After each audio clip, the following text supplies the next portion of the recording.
नमस्कार मित्रांनो. बऱ्याच वेळा नागरिकांकडून अशी विचारणा होते की ड्रायव्हिंग टेस्ट दिलेली आहे, ड्रायव्हिंग टेस्ट पास झालेला आहात, परंतु तुमचं लायसन्स बायपोस्ट घ्यायला कधी कधी 1 महिना किंवा कधी कधी 1.5 महिना पण लागतो. मग या 1.5 महिन्याच्या पिरियडमध्ये गाडी चालवायची किंवा नाही, कारण लायसन्स तुमच्याकडे हातामध्ये आलेलं नसतं. तर मग अशा वेळेला काय करायचं?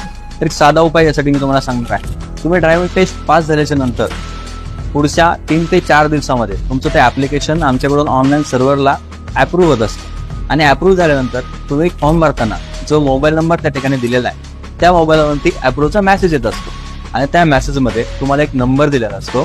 तो नंबर तुमचा ड्रायव्हिंग लायसन्सचा नंबर असतो.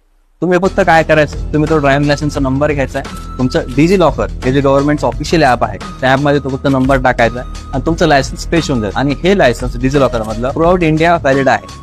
तुम्ही तुमचं लायसन्स बाय पोस्ट आल्याच्या नंतर सुद्धा जर तुम्हाला ते लायसन्स कॅरी करायचं नसेल तरी सुद्धा तुम्ही ते डिजी लॉकरमध्ये लायसन्स कॅरी करू शकता आणि तेच लायसन्स सगळीकडे ऑफिशियली व्हॅलिड आहे.